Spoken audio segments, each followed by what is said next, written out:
Carson was a political outsider. Please welcome to Hot Topics, Dr. Ben Carson. Hey. So I'm sure you get this question a lot, but why did you endorse Donald Trump? Well, you know, when I dropped out, my first choice went with me. But I said that It was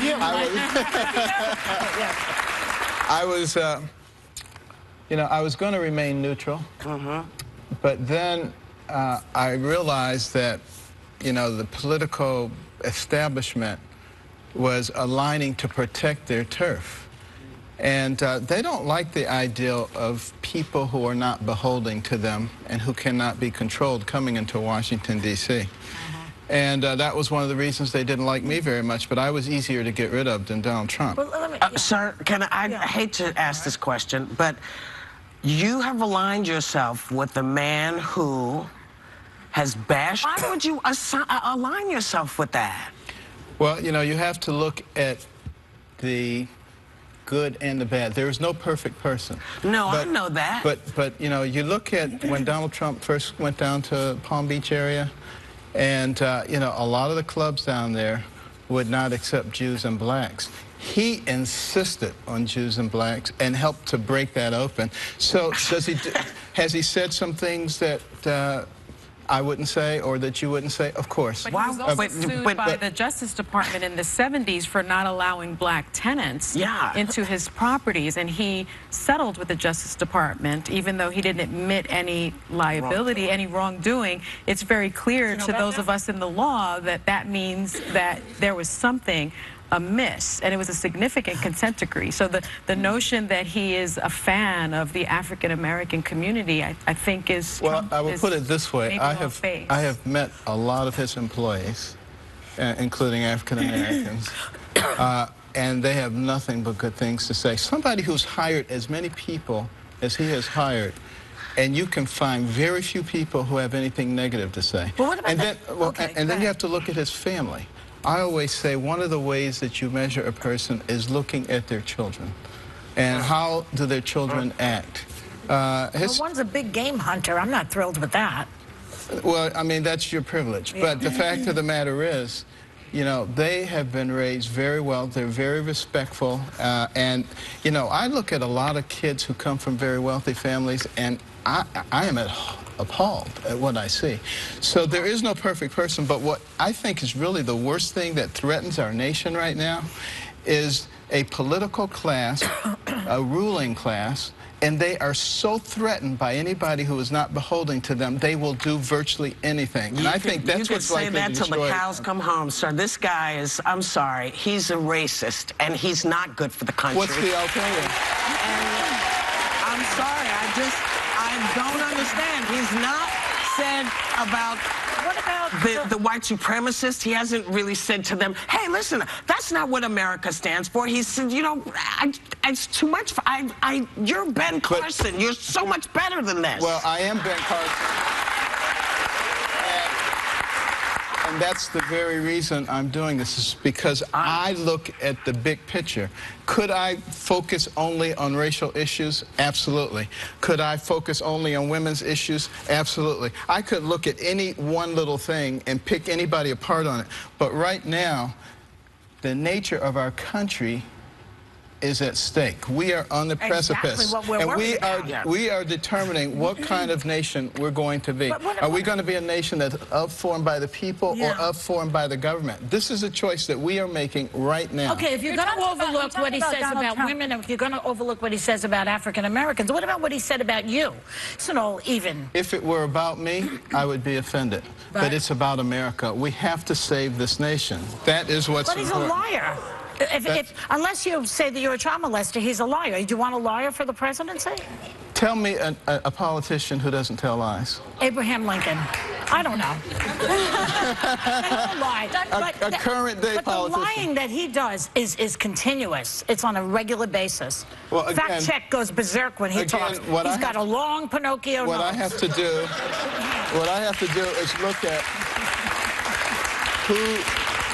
who is most likely to oppose the ruling class that is ruining our country. Yeah, well, who is likely? In the ruling class. Who is likely? He is the ruling class. He said that there would be room for you in his cabinet, in his administration. Did he make any promises to you, and is that behind your endorsement?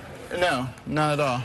And in fact, you know, we agreed that we want to save this nation, particularly for the next generation, and talked about a variety of ways to do it. I'm continuing to work on mechanisms of presenting ladders of opportunity that will allow the downtrodden in our society to climb out of the state of dependency. Right now, the programs that have been put forth by both Democrats and Republicans for the last few decades are doing nothing but creating more dependency. We've gone from a can-do nation to a what can you do for me nation. It's not a good thing, and it's not helping America, and it's not helping the world. Let me ask you this, Dr. Carson, and we know each other. I will say my husband went to Hopkins Medical School, and you and your wife and your family were always so gracious to us by inviting us into your home many times, fellowship, dinner.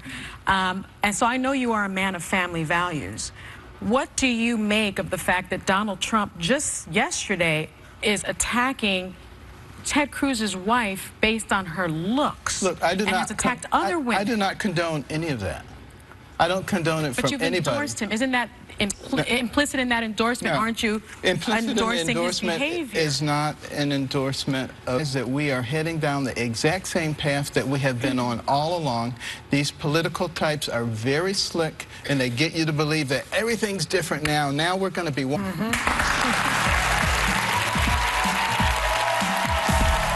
with Dr. Ben Carson. And I wanted to follow up. You talked about the endorsement. Was anything promised to you, and what role do you see yourself in? No, nothing was promised, nor would I accept anything. You know, the fact of the matter is, my interest all along, even in running for president, is to save this country for the next generation. And, you know, what role would that be in the Trump administration? Very deeply at how that is going to be done. And I'm going to be working on health care, going to be working on education, which is an incredibly important part of a vibrant society. If you look at our military right now, you take people between the ages of 17 and 24 who are applying to the voluntary military, 71% are rejected. 71%. Based on? Physical, mental, or educational deficits, educational being by far the biggest. It is putting us at risk as a nation, not fixing our educational system. These are things that need to be worked on, things that I've discussed with Donald Trump. But also, I have to look at everybody who's available. And, you know, Kasich is just not going to make it. I love Kasich. Okay? He's not going to make it, okay? He's still there. Some people aren't. They're still there. Anyway. Right. Cruz is not going to be able to draw people from the middle or the other side of the aisle. True. And you look at the number of people from everywhere who are coming for Trump. I mean, record numbers of people. Yeah. I don't believe the polls. The polls are used to manipulate people. Okay, but okay, so I'm learning a lot about politics on this show. So this is what I know. Right now we're talking about what if there is a brokered convention, right? And what would the alternative candidate be? Because in the pool, Paul Ryan and other people are being talked about. Right. Do you really think that Trump is correct in saying that people will, you know, be up in arms, quote unquote riot, he said that, if they did not choose him as the nominee? I don't think that there would be a physical riot, but I think it would absolutely destroy the Republican Party. There is no way that people who are coming in droves now to support Trump enthusiastically are just going to say, oh, well, whoever you pick is going to be fine. Is that responsible of him to say, you know, they'll be rioting? I mean, sort of throw gasoline on the fire like that? Is that responsible? That's really not the point. I mean, we can look. Well, what's the point? Well, no, we can look at all these things that politicians and people in the political sphere say. Yeah. Or we can say, what are the true issues? It's sort of like what's going on with some of these rallies, where, you know, we've seen some violence. All of his antics are covering over the true issues. That's the problem. His antics are covering over the true issues. Right. The true issue is the First Amendment of America and the freedom of speech. And we need to be looking at those kinds of issues. Everybody needs to be looking at those issues, not just one side or the other side. And the fact of the matter is, when you look at these rallies that are going on, do you ever see that happening in a Clinton or Bernie Sanders rally? They're not promoting one. They're not no, you promoting don't. one. Why not? Why not? Because people on the right don't do that. People on the left do that. And people on the left don't say, you know, go punch him if you want to, or I take him out on a stretcher. I haven't heard that on the left. Yeah, but you're missing my point. What's your point? What is the point? What is it? You're missing the point. The point is that we have to focus on the things that are essential to America, like First Amendment rights, not personalities. That's the problem. We always want to focus on personalities. But you've met with Donald Trump behind closed doors. Have you seen any evidence that he's really not the bombastic, sort of baiting personality? You said there was two. Are there two Donald Trumps? There are. Well, which one is running for president? Which one? Who have you seen? Tell us who you have seen. Well, I have seen a man who's actually willing to sit down and engage in deep, serious conversations about the problems that affect our country. Well, why is he holding out on America? I have seen a man who actually recognizes that he doesn't know everything. And he doesn't think that's going to work in his election if he shows that side of him? Or is that more of like a male thing I have to show? Yeah, is that more of a male thing? I think you're going to see more of that side of him coming up. So he might be, so in fact, did you what notice, you're saying did is you he notice in the last... He might be fooling his own constituency. Did you notice in the last debate that he wasn't nearly as bombastic? Yes. Did you notice that? I did. That was he's transitioning now into general election. But sir, you know, I think you're going to continue to see that. I'm sorry. But again, there's no perfect person. So, you need no, to there isn't a that. perfect person, but if you're running for president of the United States of America, a country which has said to other countries, bring me the folks that you need who need freedom. We're here for you.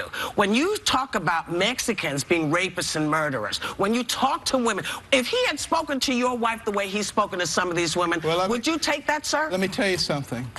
When you're very nice, you're very respectful, you talk about the real issues and not get into all these issues, where does it get you? It gets you where it got me. Nowhere, okay? No, so is that what this is about? No, it can't be about that. No, but here's my point. My point is he and some of the other politicians, they do what people want. They say what people want to hear. They appeal to people. That's how Hitler got in, sir. That's how Hitler got in. Yeah, but you were a voice. You were, okay. And it's an important voice, and it needs to be out there. But what we have to do is recognize that we have to work with what we have, not necessarily with what we ideally would want. And we, the people, are largely responsible. We have to be willing to stand up for what we believe, the people of the United States, because the politicians will respond to that. This is true. So, folks, get out and vote for who you think is going to run the country, whoever it is. Thank you for coming back, Dr. Ben Carson. We will be right back.